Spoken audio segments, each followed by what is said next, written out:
Welcome dear students, this is S6 syllabus and your third unit is there for 5 marks.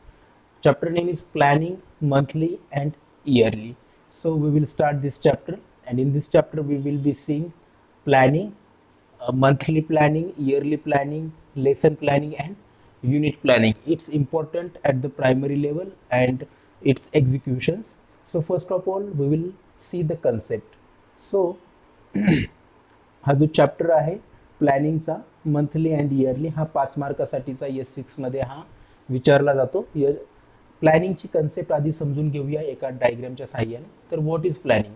तर planning करताना समजा आपल्याला काही एखादं काम करायचं असेल तर ते काम करत असताना आपल्याला काहीतरी नियोजन करावं लागतं. पूर्वनियोजन जर असेल तर ते काम आपलं सक्सेसफुल असतं. असं म्हटलं जातं की वेल प्लॅन्ड इज हाफ डन. जर आपल्याकडे चांगला प्लॅन असेल तर निम्म काम आपलं चांगल्या पद्धतीने पार पाडलेलं असतं, असं आपल्याला म्हणायला काही हरकत नसते. तर आपण बघूया की व्हॉट इज प्लॅनिंग.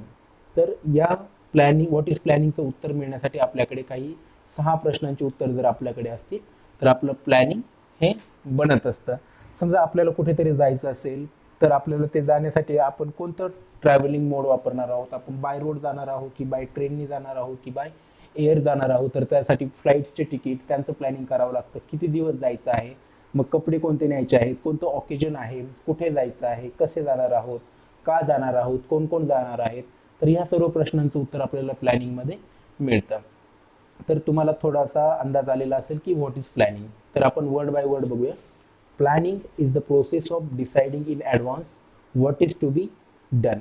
तर इथे बघा की वेल इन ॲडव्हान्समध्ये आधीच आपल्याला काय करायचं असतं, प्लॅनिंग करायचं असतं एखाद्या गोष्टीचं. What is to be done की कोणती गोष्ट आपल्याला आधी करायची आहे, काय करायचं आहे त्याचं प्लॅनिंग आपल्याला करायचं असतं.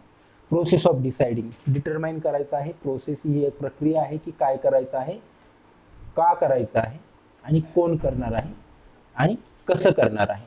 या प्रश्नांचं उत्तर जिथे मिळतं तिथं प्लॅनिंग ही होत असते. खाली बघूया. The determination of course of action. तर प्लॅनिंगलाच आपण काय म्हणू शकतो की it's a course of action to achieve the desired result and bridges the gap from where we are to where we want to go. Planning काय आहे की एक कोर्स ऑफ ॲक्शन आहे. कशाची?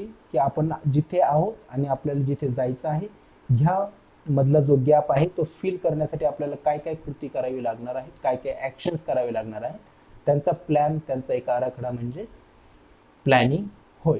तर आपल्याला ही प्लॅनिंगची कन्सेप्ट समजली असेल. तर आता मेन मुद्द्याकडे येऊया की आपल्या चॅप्टरमध्ये काय काय आहे. तर ॲज अ टीचर आपल्याला काय काय प्लॅन करावे लागतं. तर वर्षाच्या सुरुवातीलाच आपण एक ढोबळ मानाने वर्षभरामध्ये होणाऱ्या ॲक्टिव्हिटीजचा आपण प्लॅन करत असतो. Teacher decides what activities are to be planned in a year and what is to be टॉट.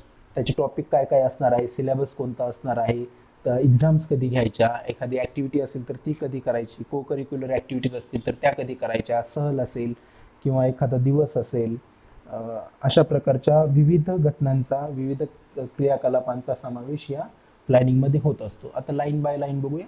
The teacher knows his task very well in the beginning of the school year. The syllabus, the text book, the instructional material and other educational activities are known to हर.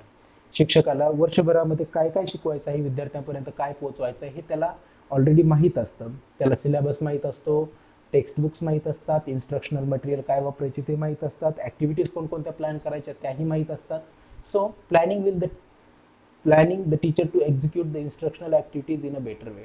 तर आता याला सर्व माहीत आहे तर तो teacher काय करणार आहे की एका प्लॅनमध्ये तो सर्व गोष्टी बसवणार आहे की ह्या महिन्यात आपल्याला काय शिकवायचं आहे, ह्या महिन्यात कोणती ॲक्टिव्हिटी करायची आहे, एक्झाम्स कधी असणार आहेत, या सर्व गोष्टी तो प्लॅन करत असतो. Without making unnecessary rush or without going too help slowly, he or she will break up the educational work in a proper units for both the terms.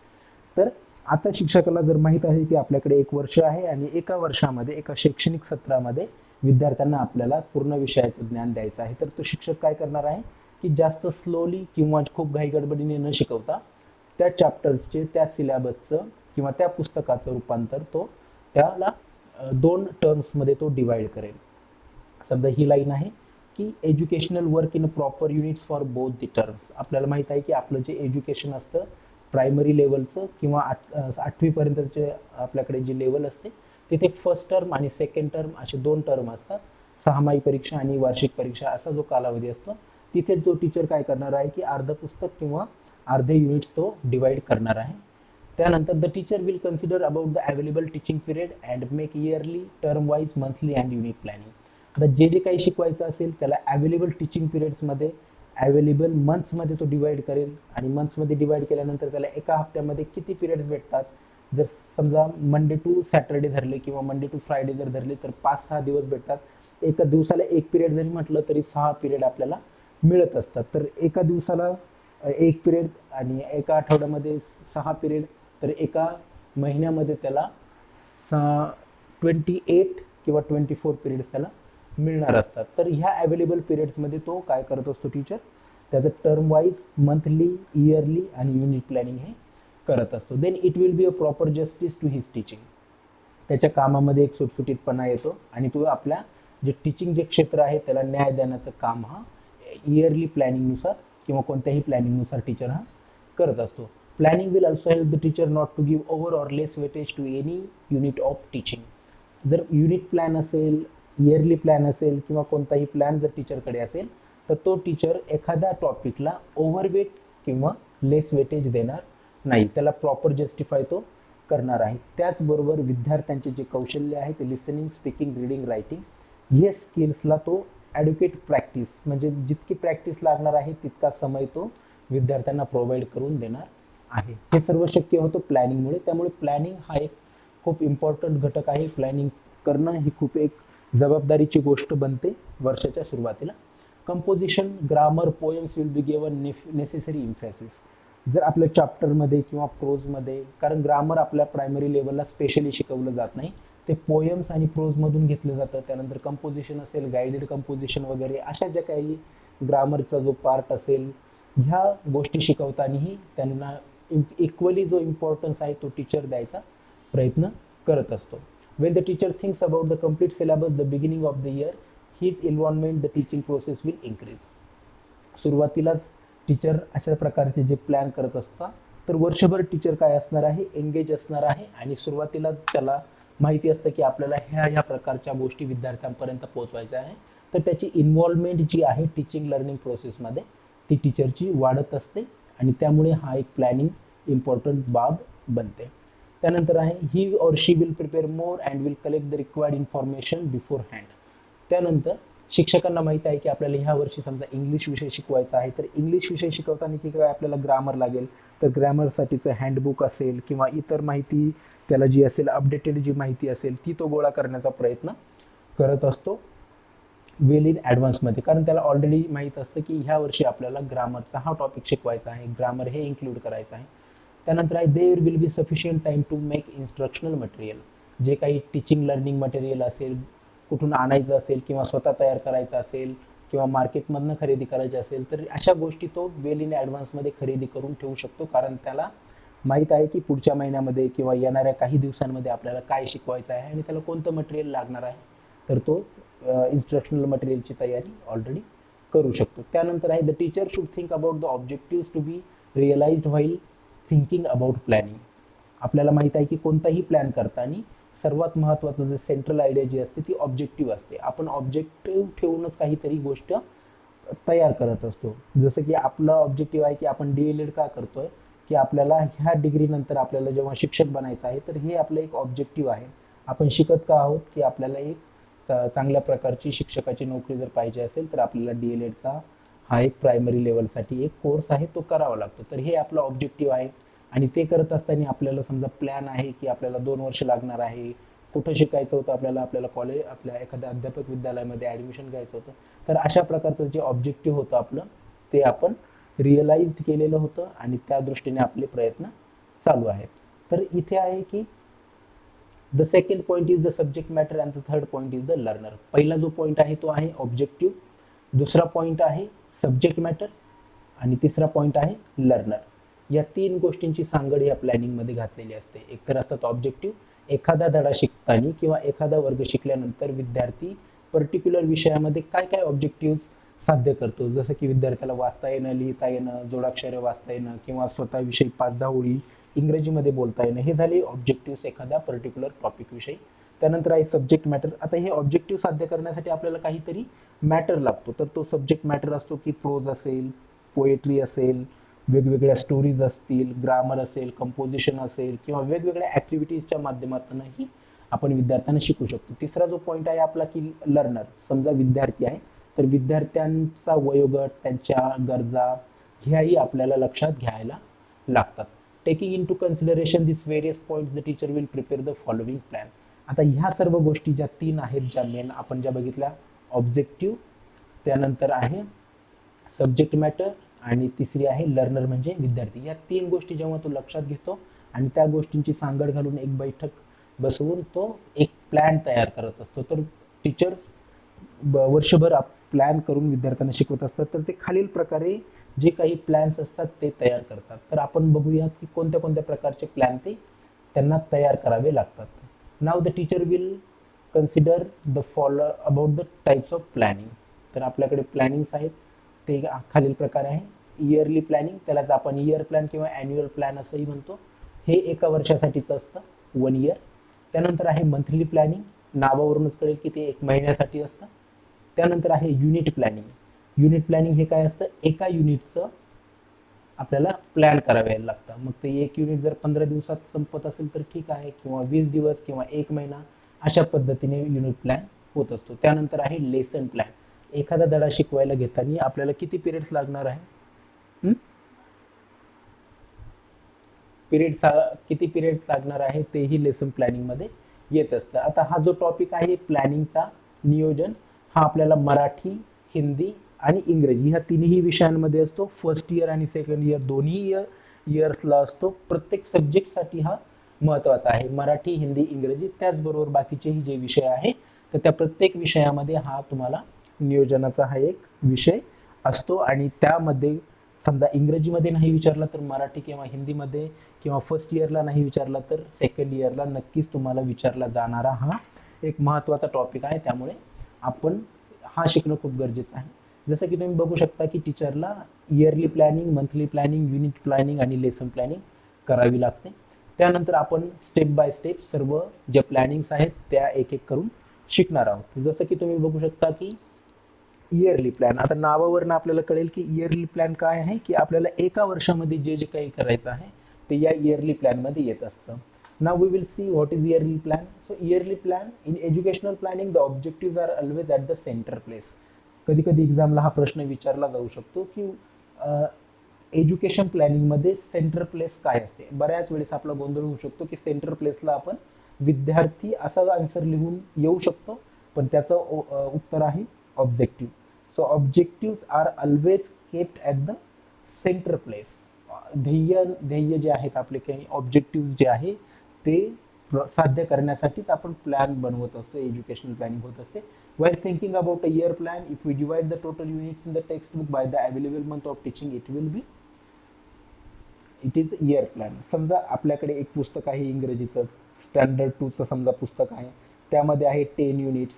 तर ह्या 10 युनिट्सचा आपल्याला वर्षभरामध्ये शिकवायचं आहे.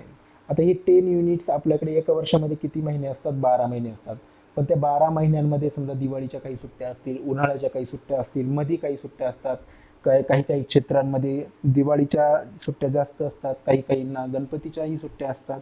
तर बऱ्याचशा भागांमध्ये काही ठिकाणी जिथे पाऊस जास्त होतो त्यांना पावसाच्याही 7 ते 8 किंवा 10 दिवस अशा सुट्ट्या मिळत असतात. तर टीचरला काय करायचं आहे की ह्या 12 महिन्यांपैकी 10 महिन्यांचा तो विचार करत असतो की 10 महिने त्याला वर्किंग मिळत असतात. तर ह्या 10 महिन्यांच्या पिरियडमध्ये त्याला एक पुस्तकाचं पूर्ण डिवाइड करायचं असतं 2 टर्म्समध्ये.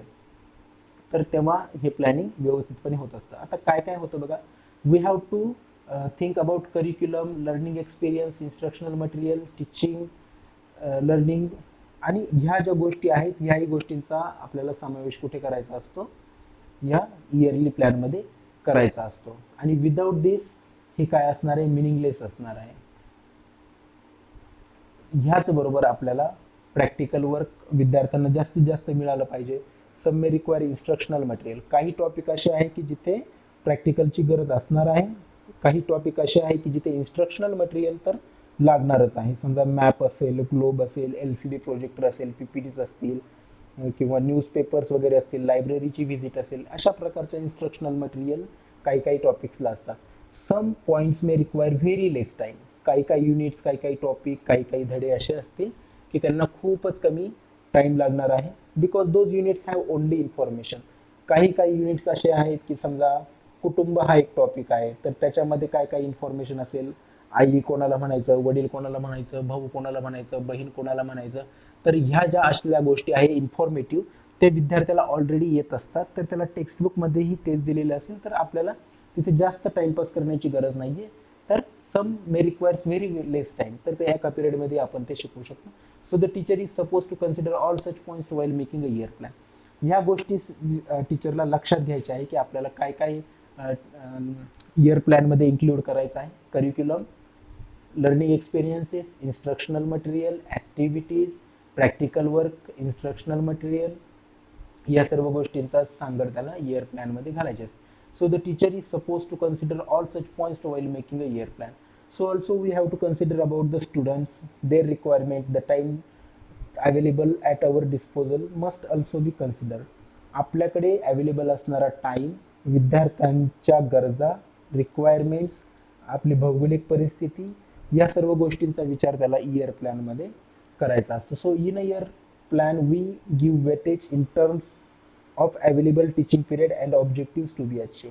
सर्वात महत्त्वाचं जे आहे ऑब्जेक्टिव्स आणि अवेलेबल टीचिंग पिरियड, ह्यामध्ये आपल्याला कमीत कमी 210 ते 220 पिरियड आपल्याला शिकवावे लागतात एका इयरमध्ये.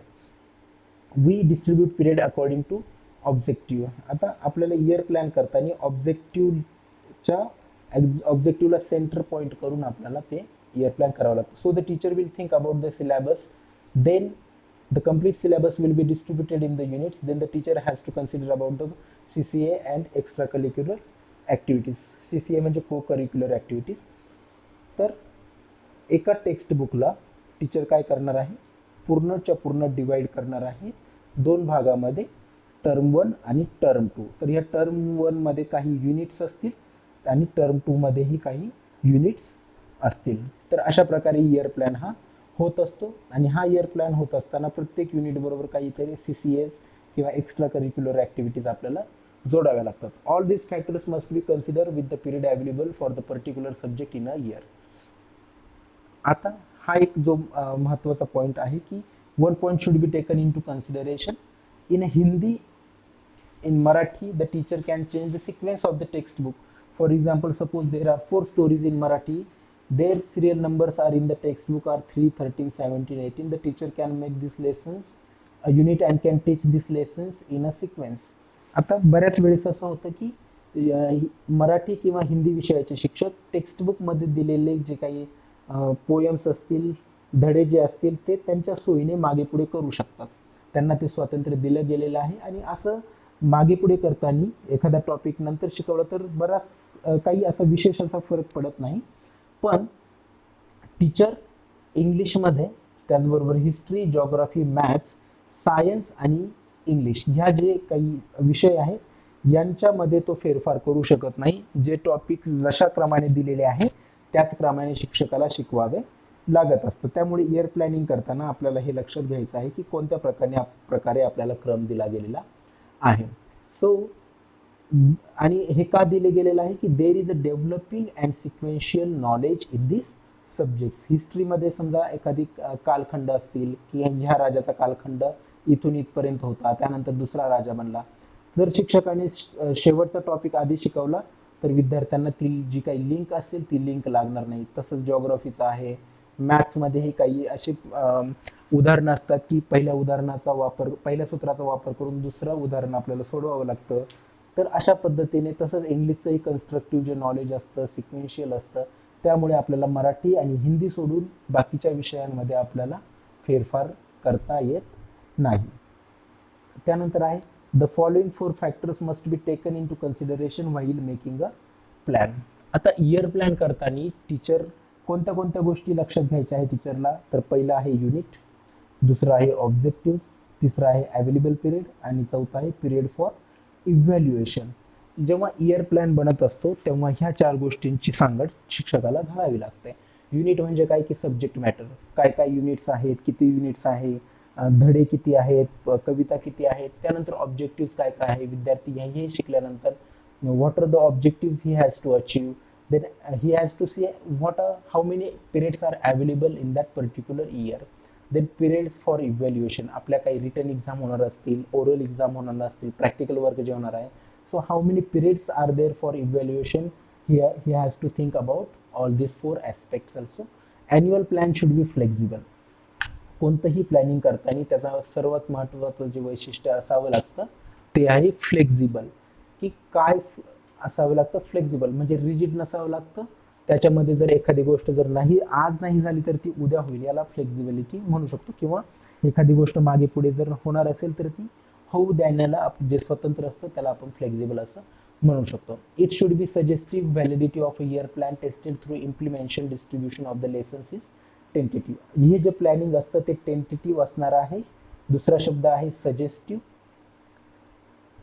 की जसं जसं इम्प्लिमेंट होत जाईल तसं तसं ते डिस्ट्रीब्यूट होईल, आणि हे एक टेंटेटिव्ह आहे म्हणजे तात्पुरतं, किंवा आपल्याला एक सजेस्टिव्ह असं म्हणू शकतो, ते आहे सूचनात्मक, ना की एकदम तंतोतंत पाळलं गेलं पाहिजे असं काही त्याचा अर्थ होत नाही. त्यानंतर आहे record the actual time for units, weightage given to objective, make modification in the next year if it is required. आपल्याला जर ह्या वेळेस जर टाइम नाही पुरला तर आपण पुढच्या वर्षी त्याच्यामध्ये चेंज हा करू शकतो.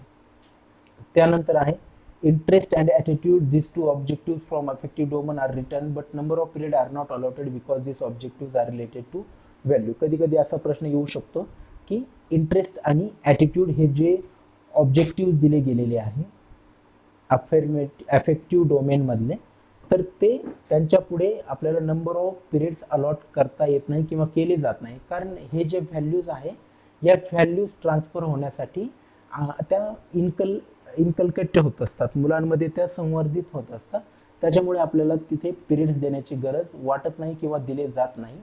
हा एक असा प्रश्न विचारला जाऊ शकतो की अशा कोणत्या दोन ऑब्जेक्टिव्ह आहेत, कोणते दोन पॉइंट्स आहेत की ज्यांच्या पुढे आपल्याला पिरियड्स देण्याची गरज नसते, तर ते आहेत इंटरेस्ट आणि ॲटिट्यूड, ते आहे अफेक्टिव्ह डोमन मधले. त्यानंतर आहेत informative evaluation, we have allotted one period where there is necessity, after the completion of every unit there will be one classroom test आणि दोन ओरल टेस्ट. तर हे बघा की फॉर्मेटिव्ह इव्हॅल्युएशनमध्ये एक पिरियड जो असतो तो आपण देऊ शकतो, हे सजेशन आहे. आणि त्याचबरोबर जेव्हा युनिट होतं त्यावेळेस आपल्याला एक क्लासरूममध्ये युनिट टेस्ट घ्यावी लागते एक युनिट संपल्यानंतर, मग ती मंथ एंड टेस्ट असेल किंवा LAT असेल, लर्नर्स अचिव्हमेंट टेस्ट, अशा प्रकारच्या टेस्ट आपण ह्या युनिट टेस्टद्वारे घेऊ शकतो. त्याचबरोबर दोन ओरल टेस्ट ह्या एका युनिट संपल्यानंतर घ्यायच्या असतात. It is suggested that the teachers who teaches English to a particular standard should come together and make the unit plan. It will be more useful. जे काही शिक्षक असतील शाळेमध्ये सेम विषय शिकवणारे सेम इयत्तेमध्ये, तर त्यांनी एकत्र बसून हे प्लॅन त्यांनी करायला पाहिजे. आता ह्यानंतर जो पुढचा टॉपिक आहे importance of a year plan, तर हा 4 मार्काला आपल्याला कधी कधी हा प्रश्न विचारला जाऊ शकतो की what is the important of year plan. तर इयर प्लॅनचं इम्पॉर्टंट ही आहे, त्याचे फायदे काय काय आहेत ते बघूया. A year plan helps a teacher to decide the point that how much time is to be given to achieve the particular objective while teaching in a class. तर आपल्याला हे कळतं की एका पर्टिक्युलर इयरमध्ये आपल्याला किती टाइम एखाद्या सब्जेक्टसाठी द्यायचा आहे. दुसरा जो पॉइंट आहे, it helps a teacher to decide how much weightage is to be given to teach a particular unit. एखादं युनिटमध्ये एखादी पोयम असेल तर तिला किती वेळ द्यायचा आहे, एखादा पर्टिक्युलर युनिट असेल, एखादी प्रोज असेल, ग्रामरचा भाग असेल, एखादी ॲक्टिव्हिटी असेल, तर त्या ॲक्टिव्हिटीला आपल्याला किती वेळ द्यायचा आहे, किती दिवस द्यायचे आहे, किती कालांश, किती पिरियड्स द्यायचे आहे, हे या इयर प्लॅनमुळे कळत असतं. The third point is it helps a teacher to plan and oral and a unit test. As you know that we have to conduct so many test whole year. Oral test starts to be conducted after unit ends, and classroom unit test is also to be done. It also has to be conducted after every unit ends, and the teacher should know that when it is to be conducted. So it is also helpful for the teacher The fourth one is it helps the teacher to arrange CCA, that means co-curricular activities and extracurricular activities concerned with the topic. शिक्षकांना को curricular activities त्याचबरोबर extra curricular activities कधी arrange करायच्या हे year प्लॅनमध्ये कळत असतं. Suppose there is एखादा सण असेल तर त्या सणाच्या संदर्भात आपण समजा दिवाळी येणार असेल तर मुलांकडून आपण मातीचे दिवे बनवून घेऊ शकतो किंवा आकाश कंदील बनवून घेऊ शकतो. रक्षाबंधन असेल तर विद्यार्थ्यांकडून राखी मेकिंग कॉम्पिटिशन ठेवू शकतो. तर अशा प्रकारच्या ज्या CCA ॲक्टिव्हिटीज आहेत त्या आपण प्लॅन करू शकतो, टीचर प्लॅन करू शकतात. पाचवा जो इम्पॉर्टन्स आहे, undue emphasis on any topic or skill is avoided. एखादं जे स्किल असेल समजा रीडिंग स्किल असेल तर त्यावेळेस त्याच्यावरच जर टीचर जास्त जोर देत असेल तर असं कधी होईल, जेव्हा त्यांच्याकडे कोणताही प्लॅन नसेल तेव्हा टीचर काय करणार आहे, त्याच्याकडे ओव्हर त्याला वेटेज देणार आहे. पण आपल्याकडे प्लॅन आहे, आपल्याकडे सर्व स्किल्सला एक टाइम फ्रेम दिलेली आहे की ह्या पिरियडमध्ये हे करायचं आहे, ह्या पिरियडमध्ये रायटिंग स्किलवरती भर द्यायचा आहे, याच्यामध्ये लिसनिंग स्किलवरती, याच्यावरती स्पीकिंग स्किलवरती. तर सर्व स्किल्सला आपल्याकडे इम्पॉर्टंट आणि इक्वली इम्फॅसिस दिला जातो, इक्वली इम्पॉर्टन्स आपल्याकडे त्याच्याकडे लक्ष दिलं जातं. तर एखादा टॉपिक जो आहे तो आपण काय करतो त्याच्याकडे अनड्यू इम्फॅसिस दिला जात नाही. त्यानंतर आहे sixth point is planning help for easy and smooth execution. आपल्याला माहिती आहे की टीचिंग लर्निंग प्रोसेस ही एक निरंतर चालणारी प्रक्रिया आहे. होल इयरमध्ये विद्यार्थ्यांकडून काही ऑब्जेक्टिव्ह असतात, ते त्यांना साध्य करण्यासाठी टीचर वर्षभर शिकवत असतात, वेगवेगळ्या प्रकारच्या ॲक्टिव्हिटीज त्या कंडक्ट करत असतात. आणि ह्या खूप साऱ्या ॲक्टिव्हिटीज दिवसातून 2-3 ॲक्टिव्हिटीज होत असतात, खूप सारे विषय शिकवायचे असतात, भरपूर सारे प्लॅन्स करायचे असतात. तर इझी आणि स्मूथ एक्झिक्युशन ज्या वेळेस शाळेचं चालतं तर शाळेचे काम जे आहे ते सुरळीत पार पाडण्यासाठी आपल्याला प्लॅनिंगचीही गरज पडत असते. आता इयर प्लॅन नंतर येतो मंथली प्लॅन. नावावरनं कळलं असेल की एका महिन्यासाठी जो प्लॅन असतो त्याला मंथली प्लॅन आपण म्हणूया. When we divide the year plan into monthly plan taking into consideration the objective to be realized then it becomes a monthly plan. एक पूर्ण इयरचा प्लॅन आपण जेव्हा एका महिन्यामध्ये तो करत असतो, डिवाइड करत असतो, त्यावेळेस ऑटोमॅटिकली ते मंथली प्लॅन हे होत असतं. तर आपल्याला परत शब्द आलेला आहे ऑब्जेक्टिव्ह. हा खूप महत्त्वाचा शब्द आहे की ऑब्जेक्टिव्ह इथे पण कन्सिडर करायचे आहे.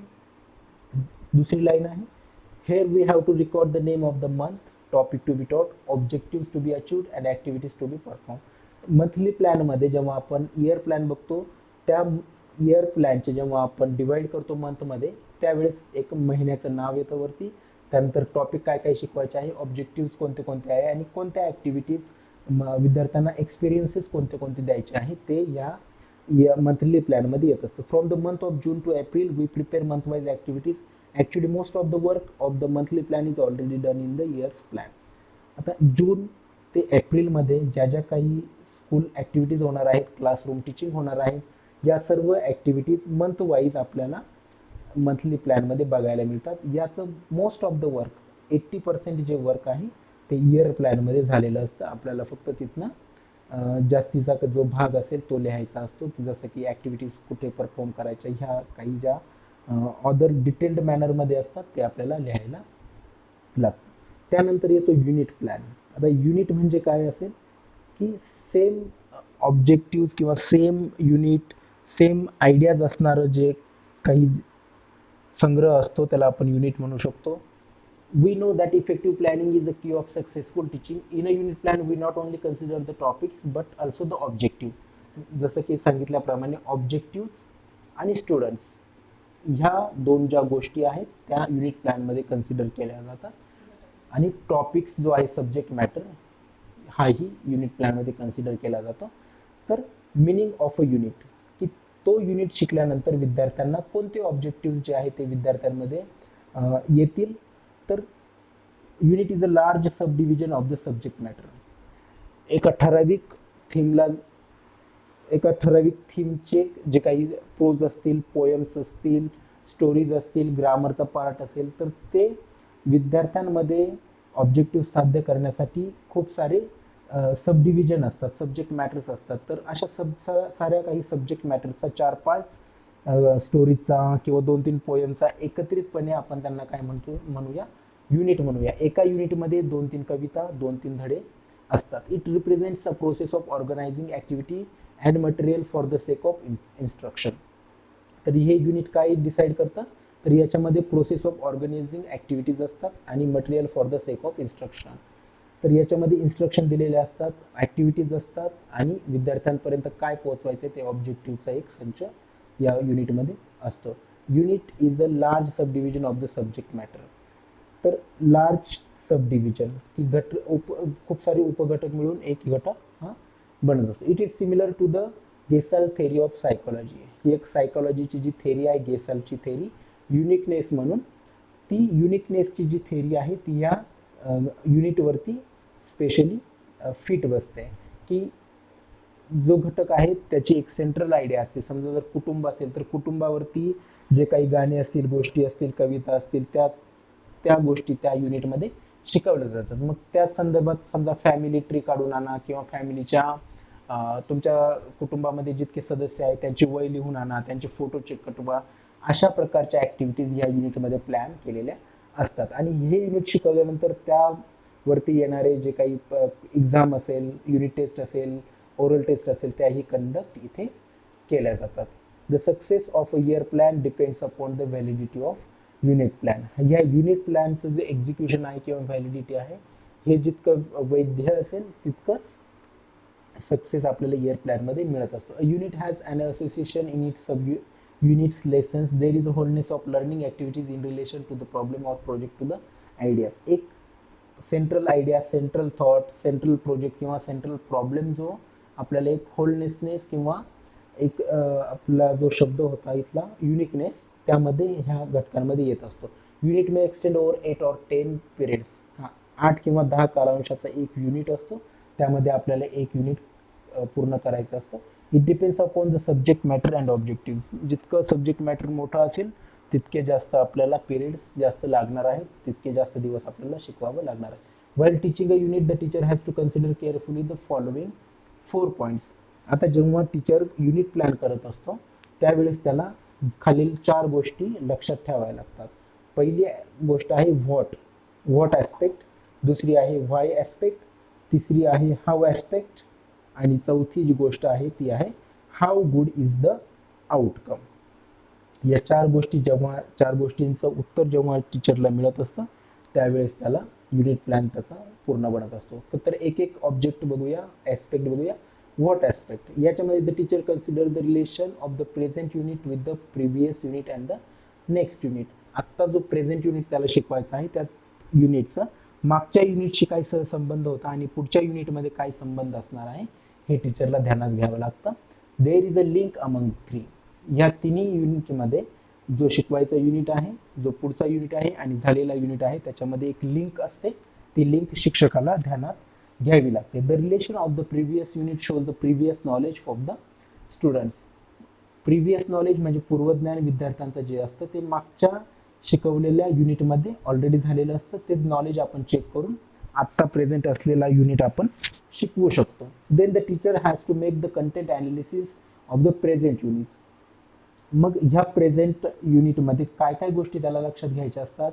Number of pros lessons, number of poems, theme and new words, characters, grammar, teaching techniques, important event, central idea of every poem. त्याला बघा की या युनिटमध्ये किती धडे आहेत, त्यानंतर किती पोएम्स आहेत, कोणती थीम आहे. जसे की भरपूर सारे थीम आहेत. परिवार आहे, त्यानंतर आपला प्रवास आहे, पाणी एक थीम आहे.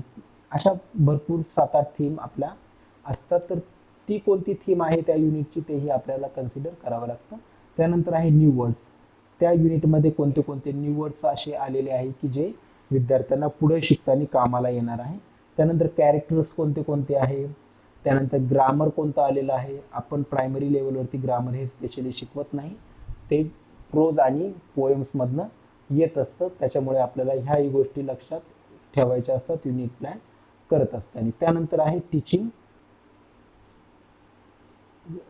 टेक्निक्स. कोणत्या टेक्निक्स आपल्याला वापरावे लागतील. इम्पॉर्टंट इव्हेंट्स कोणते कोणते आहेत. Central idea of every poem. त्यानंतर दुसरा जो टॉपिक आहे व्हाय ॲस्पेक्ट, जो युनिट प्लॅन तयार करताना लक्षात घ्यावा लागतो. In this step the teacher thinks about the general and specific objective of the unit. आता स्पेशली युनिट्समध्ये कोणते ऑब्जेक्टिव्ह आहे, एखादं युनिट शिकल्यानंतर म्हणजे त्या युनिटमधल्या 2-3 पोयम आणि 2-3 धडे, ग्रामरचा पार्ट, खूप साऱ्या ॲक्टिव्हिटीज केल्यानंतर विद्यार्थ्यांमध्ये कोणते चेंजेस होणार आहे ते ऑब्जेक्टिव्हमुळे दिसत असतं. हे स्पेसिफिक जे ऑब्जेक्टिव्ह आहे ते आपल्याला ध्यानात घ्यावे लागतात. एक जनरल आणि स्पेसिफिक ऑब्जेक्टिव्ह काय आहे युनिटचे ते लक्षात घ्यावे लागतं. The teacher thinks about the learning outcomes to be achieved. जे टार्गेटेड लर्निंग आउटकम्स असतात, आपण त्याला TLOs म्हणतो, टार्गेटेड लर्निंग आउटकम्स, हेही टीचरला ध्यानात घ्यावे लागतात आणि ते अचीव झालेले आहेत की नाही हेही बघायला लागतं. त्याचबरोबर एक्सपेक्टेड बिहेवियरल चेंजेस. आता आपण नॉलेज त्याचं चेक करू शकतो, पण त्याच्यामध्ये खरंच ते बिहेवियरल चेंजेस झालेलं आहे की नाही हेही आपल्याला बघावं लागतं. Suppose teacher teaches the cleanliness if he teaches, आणि मग ते विद्यार्थ्यांचं निरीक्षण करता की खरोखर विद्यार्थी क्लासमध्ये कचरा करतो आहे की नाही. After sharpening the pencil if he keeps his garbage on the desk or he puts it in the dustbin. तो डस्टबिनमध्ये टाकतो की आपल्या बेंच खाली टाकतो, किंवा ही टिअर्स द पेजेस आणि तो पेजेस फाडून तो कुठे टाकतो हेही टीचर निरीक्षण करून ते ह्या गोष्टींचं निरीक्षण करून त्याच्या नोंदी ठेवत असतात. The teacher about learning experience to be given. ह्याचबरोबर हे ऑब्जेक्टिव्ह साध्य झालेले नाही आहेत की नाही, किंवा त्याला कोणते एक्सपिरियन्स द्यायचे आहेत, टीचिंग लर्निंग एक्सपिरियन्स, कोणत्या ॲक्टिव्हिटीज कंडक्ट करायच्या आहे हेही त्या आपल्याला बघावे लागतात. जो चौथा जो पॉईंट आहे, how good is the outcome. आता एखादा युनिट शिकवल्यानंतर जे काही आउटकम येणार आहेत विद्यार्थ्यांमध्ये, जो काही चेंज येणार आहे तो किती चांगला आहे याच्यावरती युनिट प्लॅनचं किंवा शिक्षणाचं किंवा टीचिंगचं जे काही आहे रिझल्ट तो डिपेंड असतो. In this step the teacher thinks about the evaluation procedure to be adopted. तर ही जी प्रोसेस असते याला पूर्ण करण्यासाठी आपल्याला इव्हॅल्युएशन करायचं असतं, विद्यार्थ्यांचं मापन करायचं असतं. मग ते क्वांटिटेटिव्ह आणि क्वालिटेटिव्ह दोन्हीही मापन आपल्याला करावे लागतात. मग ते करत असताना आपल्याला काही टूल्स वापरावे लागतात, जसं की एक्झाम्पल म्हणून नॉलेज आणि कॉम्प्रेन्शन तसं ॲप्लिकेशन चेक करण्यासाठी आपण रिटन टेस्ट घेऊ शकतो, विद्यार्थ्यांची पेन पेपर टेस्ट होऊ शकते. त्याचबरोबर एखादं प्रॅक्टिकल नॉलेज एक्झामिनेशन असेल, प्रॅक्टिकल एक्झामिनेशन, त्याचे स्किल चेक करण्यासाठी आपल्याला त्याच्याकडून प्रॅक्टिकल एक्झाम घ्यावी लागते. त्याचबरोबर विद्यार्थ्यांचा इंटरेस्ट आणि ॲटिट्यूड हे चेक करण्यासाठी आपल्याला ऑब्झर्वेशन करावं लागतं. तर ह्या विविध साऱ्या टूल्सच्या मदतीने teacher how good is the outcome हे चेक करत असतात. आता युनिटचा क्रायटेरिया काय आहे. युनिट म्हणजे आपल्याला माहिती आहे की एक घटक असतो सेम आयडियाचा, एक थीम असते आणि त्या थीमच्या सभोवताली असणारे खूप सारे कविता गोष्टी ह्या एका युनिटमध्ये बांधल्या गेलेल्या असतात. तर बघा की क्रायटेरिया काय आहे. कधी कधी हा 2 किंवा 4 मार्काला प्रश्न कधी कधी विचारला जाऊ शकतो. देर should B similarity in learning experiences and should be around one problem project और थॉट. एका सेंट्रल आयडियाभोवती फिरणारे हे काय पाहिजे, सिमिलर लर्निंग एक्सपिरियन्स पाहिजे किंवा त्यांची थीम एकच पाहिजे, तर ते युनिटमध्ये समाविष्ट होऊ शकतात. Based on psychological principle learning be whole. एखाद्या कन्सेप्टची पूर्ण माहिती ज्या घटकांद्वारे मिळते त्याला आपण युनिटमध्ये काय करतो, समाविष्ट करत असतो सायकोलॉजिकल प्रिन्सिपलनुसार. There should be integration of learning outcomes. जे काही लर्निंग आउटकम्स मिळणार आहेत त्यांचं इंटिग्रेशन एकमेकांशी ते कोरिलेट करणारे पाहिजे, त्यांचा संबंध एकमेकांशी पाहिजे. Organization of similar content. जे काही सिमिलर कंटेंट आहे, सारखं जे वाटणारं कंटेंट आहे त्यांचं ऑर्गनायझेशन एका युनिटमध्ये होऊ शकतं. त्यानंतर आहे एज्युकेशनल एक्सपिरियन्सेस. सारखे सारखे वाटणारे कंटेंट आणि एज्युकेशनल एक्सपिरियन्स हेही युनिटमध्ये येऊ शकतात. त्यानंतरचा टॉपिक आहे की importance of a unit plan. हाही 2 किंवा 4 मार्काला विचारला जाणारा प्रश्न आहे. ह्यामध्ये असं विचारू शकता की what are the importance of unit plan, किंवा इम्पॉर्टन्स ऑफ इयर प्लॅन, किंवा इम्पॉर्टन्स ऑफ लेसन प्लॅन, किंवा मंथली प्लॅन. या चारींपैकी 3-4 पैकी कोणताही एक प्रश्न आपल्याला विचारला जाऊ शकतो 2 किंवा 4 मार्कासाठी. तर आता importance of unit plan, year plan किंवा मंथली प्लॅन काहीही विचारलं तर खालचे जे पॉईंट्स असणार आहेत 4-5 ते नेहमी सेम असणार आहे. तर it makes the teaching learning process more effective and meaningful. जर समजा इथे इयर प्लॅन असेल, इम्पॉर्टन्स ऑफ इयर प्लॅन, तर हा टॉपिक तिथे येणार आहे की it makes the teaching learning process more effective and meaningful. It has a psychological base because it is based on Gestalt theory that the whole is greater than its parts. तर unit प्लॅनमध्ये आपण बघतो की खूप सारे सब units एकत्र केलेले असतात आणि त्याद्वारे आपण शिकवत असतो. Content, objective, learning experience, methodology, tools of evaluation, all this important aspect of teaching learning process are very well taken into consideration and coordinated. जर विद्यार्थ्यांमध्ये शिक्षण जी प्रक्रिया होत असते त्यावेळेस कंटेंट म्हणजे सब्जेक्ट मॅटर, ऑब्जेक्टिव्ह म्हणजे काय साध्य करायचं आहे, लर्निंग एक्सपिरियन्स म्हणजे क्लासरूम टीचिंग असेल, एखादी ॲक्टिव्हिटी असेल, को करिक्युलर असेल, मेथडॉलॉजीज असतील, त्यांचे शिक्षक कोणती पद्धत वापरतात, विद्यार्थी कोणत्या पद्धतीने शिकतात, टूल्स ऑफ इव्हॅल्युएशन असेल, रिटर्न वर्क असेल, प्रॅक्टिकल वर्क असेल, ओरल वर्क असेल, प्रोजेक्ट्स असतील, या सर्व गोष्टींची सांगड ह्या प्रोसेसमध्ये केली जात असते. त्यामुळे आणि ह्या सगळ्यांचं कोऑर्डिनेशन आणि कन्सिडरेशन चांगल्या पद्धतीने युनिट प्लॅनमध्ये केलं जात असतं. The teacher gives due weightage to objective. No part of the unit is taught hastily or slowly. सगळ्या टॉपिकला त्यांच्या त्यांच्या वेटेजनुसार आपण त्यांना न्याय देण्याचा प्रयत्न करत असतो आणि ऑब्जेक्टिव्हनुसार आपण ते शिकवत असतो. कोणताही टॉपिक, कोणताही पार्ट हा ओव्हरवेट किंवा अंडरवेट किंवा त्याला लेस इम्पॉर्टंट आपण देत नाही किंवा घाईघाईने किंवा खूपच स्लोली आपण कोणताही टॉपिक शिकवत नाही. The teacher prepares teaching aids or sees reference well in advance. आता प्लॅनिंग असल्यामुळे आपल्याकडे की आपल्याला माहीत असणार आहे की पुढच्या वेळेस आपल्याला काय शिकवायचं आहे, तर टीचर वेल इन ॲडव्हान्समध्ये सगळ्याचं प्रिपरेशन, मग टीचिंग एड असेल किंवा रेफरन्स मटेरियल असेल त्यांचं प्रिपरेशन तो करू शकतो. नंतरचा पॉईंट आहे importance of planning at primary level. मग हे तिन्ही जे आपण प्लॅनिंग बघितले त्यांचं आपण बघूया की प्रायमरी लेवलवरती काय इम्पॉर्टन्स आहे.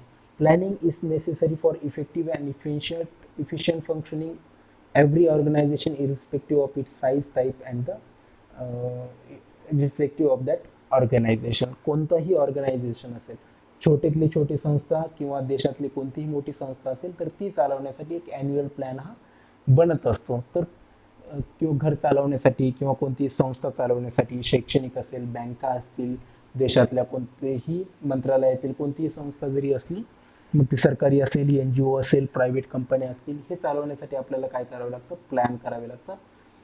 So a year plan, a monthly plan and unit plan and a daily lesson are very useful while teaching English at primary level. जर इंग्लिश विषयाचा विचार केला तर आपल्याला किंवा शिक्षकांसाठी year plan, monthly plan, unit plan आणि डेली लेसन डायरी जी आहे ती खूप युजफुल आहे. तर ती काय युजफुल आहे ते आपल्याला बघायचं आहे. It increases efficiency because the teacher prepares well in advance. Teacher well in ॲडव्हान्समध्ये प्रिपेअर करत असतो, त्यामुळे त्याचं टीचिंग लर्निंग प्रोसेसमधली जी इफेक्टिव्हनेस आहे तो वाढत असतो. It helps teacher to decide the point that how much time it is to be given to realise the objective. Objective साध्य करण्यासाठी किती टाईम द्यायचा आहे ते शिक्षकांना कळत असतं. It helps the teacher to decide a weightage of a unit. एखाद्या युनिटचं वेटेज किती आहे, त्याला किती कालांश देणं गरजेचं आहे हे टीचरला कळत असतं. It facilitates coordination in the elements of teaching aiming process. तर अशा प्रकारे पाचवा जो पॉईंट आहे, oral work and unit test can be planned. एखादं युनिट संपल्यानंतर आपल्याला माहिती आहे की युनिट टेस्ट आणि ओरल वर्क आपल्याला करावं लागतं, तर तेही टीचर ह्या प्लॅनिंगमध्ये करू शकतो. CCA आणि extra curricular activities can be planned. विविध सहशालेय विधी असतात किंवा एक्स्ट्रा करिक्युलर ज्या असतात त्या ॲक्टिव्हिटीज आपल्याला टीचर प्लॅन करू शकतात ह्या 6 पॉईंटमध्ये. Undue emphasis on any topic or skill is avoided. एखाद्या गोष्टीला अनड्यू महत्त्व देणं हे टाळलं जातं. एखादा टॉपिक किंवा स्किल ओव्हरवेटेज त्याला दिलं जात नाही. It helps a teacher to organise his teaching work. जेव्हा आपल्याकडे प्लॅनिंग असतं त्यावेळेस आपलं काम जे आहे ते ऑर्गनाइज पद्धतीने सुरळीतपणे चाललं जातं. त्यामुळे काय असतं, हे जो काही प्लॅनिंग केलेला असतो टीचरने त्याच्यामुळे त्याचं काम व्यवस्थितपणे चालू असतं, स्मूथ वर्किंग त्याची होत असते. त्यानंतर आहे मंथली प्लॅनचं काय काय इम्पॉर्टंट आहे, तर त्याचंही इम्पॉर्टंट सेम आहे. कोणताही प्रश्न विचारला तरी हे खालचे जे पॉईंट्स असतील ते सेमच असतील. It eliminates trial and error method. Monthly प्लॅनमध्ये मागच्या महिन्यात जर समजा एखादी ॲक्टिव्हिटी जर झालेली नसेल तर ह्या महिन्यात तो घेऊ शकतो, किंवा मागच्या वेळेस जी काही चूक झालेली असेल तर ती ह्या वेळेस तो सुधारू शकतो. It eliminates trial and error method. It reduce chances of failure because the teaching learning process is well planned. तर आपलं जे काही प्लॅन आहे तो फेल होण्याचे चान्सेस खूप कमी असतात, कारण आपण जो इयर प्लॅन केलेला असतो तो परत रिवाईज मंथली प्लॅनमध्ये रिवाईज होत असतो. त्यामुळे चान्सेस खूप कमी असतात की आपलं टीचिंग लर्निंग प्रोसेस जी आहे ती फेल होईल. Third point is it provides intelligent direction to activities of the teacher and the students. Teacher आणि शिक्षकांच्या दृष्टीने ज्या काही महत्त्वाच्या ॲक्टिव्हिटीज आहेत त्यांना एक दिशा देण्याचं काम ही मंथली प्लॅन हे करत असतो. It saves time, efforts and English teach in a better way.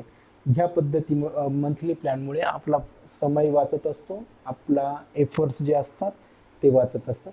Flexibility in the execution helps to achieve the objectives. Year plan, unit plan आणि मंथली प्लॅन या सर्व प्लॅनचं वैशिष्ट्य आहे की ते फ्लेक्झिबल असतात आणि एक्झिक्युशन करताना जर समजा जास्त टाईम लागला किंवा कमी टाईममध्ये ते जर पूर्ण झाले तर या फ्लेक्झिबिलिटीमध्ये हे ऑब्जेक्टिव्ज आपल्याला साध्य करण्यासाठी मदत होत असते.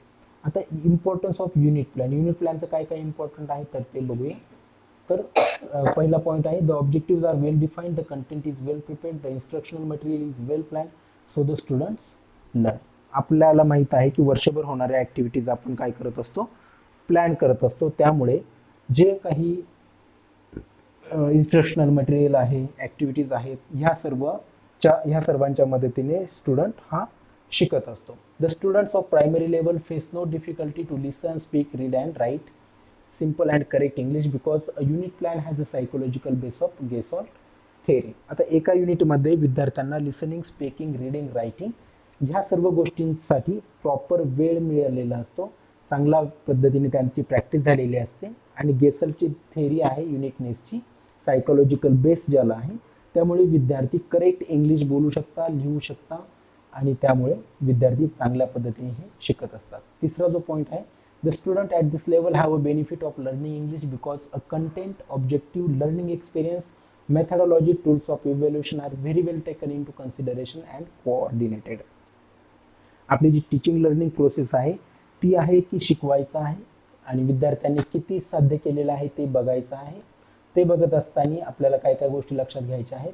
कंटेंट, सब्जेक्ट मॅटर काय आहे, ऑब्जेक्टिव्ह त्यांचं लक्ष काय आहे, लर्निंग एक्सपिरियन्स वर्गामध्ये काय शिकवलं जातं ते, कशा पद्धतीने शिकवलं जातं, मेथडॉलॉजी काय असते आणि जे शिकलेले आहे ते बघण्यासाठी आपण काही टूल्स वापरत असतो. रिटन एक्झाम असेल, ओरल असेल किंवा प्रॅक्टिकल असेल, या सर्व गोष्टी एकमेकांमध्ये आपण कॉर्डिनेट केलेल्या असतात की हे शिकवल्यानंतर ही टेस्ट घ्यायची आहे, ही ॲक्टिव्हिटी झाल्यानंतर विद्यार्थ्यांना असं सांगायचं आहे. हे सर्व प्लॅनिंग केलेलं असतं आपण युनिट प्लॅनमध्ये. त्यामुळे ह्या सर्व गोष्टी वेल कन्सिडर्ड आणि वेल कोऑर्डिनेटेड असतात.